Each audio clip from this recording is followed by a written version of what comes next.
The next post-layout verification tool I'd like to talk about is Hyperlink's BoardSim. BoardSim can provide more thorough analysis to the printed circuit board.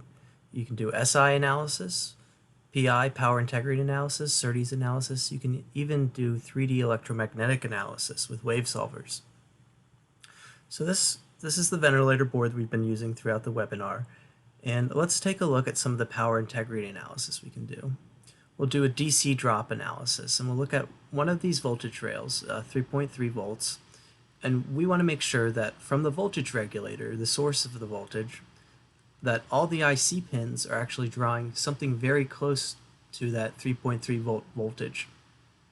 And so we'll simulate a DC drop on this 3.3 volt rail. And what we've done to model this rail is, at the voltage regulator, we've given it somewhat of an ideal voltage source, and for the ICs, we've provided current sinks, and we'll look at the results in just a second.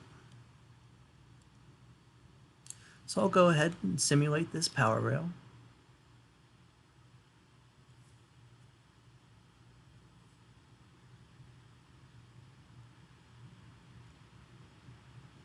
And let's take a look at what we get inside of this. So here we have the voltage source up top giving us that 3.3 volts, and as current is drawn through this plane, V equals IR, there's a resistive element to the metal, and you get an IR drop all throughout the plane. And so this one's saying the max drop for the current sinks that were applied is 21 millivolts. If this is a very sensitive line, if it's something like an ADC is on it, that may be problematic. You may want to create more metal around the plane. And another area that we can look at is current density. Here we see there's a large spike in the current density in the area where that voltage regulator goes from layer 1 down to layer 5. The designer may look at this and decide, oops, I need to put more vias in this area to distribute the current more properly, so I don't have these large spikes in the current density that might actually just burn a via. All this information will also be given in a report, in an HTML style report.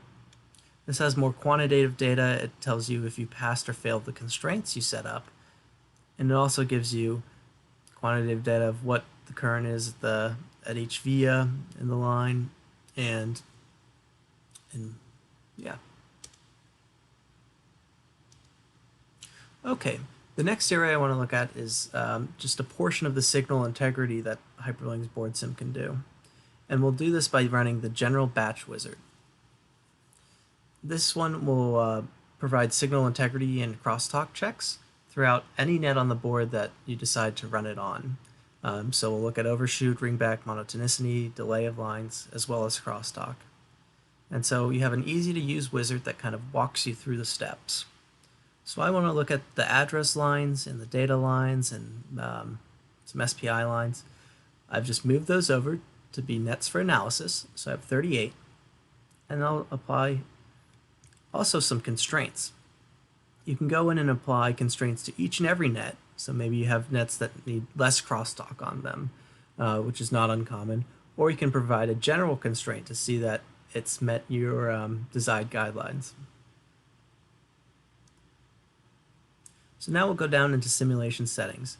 And one interesting thing to note here is that oftentimes it's very hard to find IBIS models for certain parts. And what we can do is we can apply a generic model.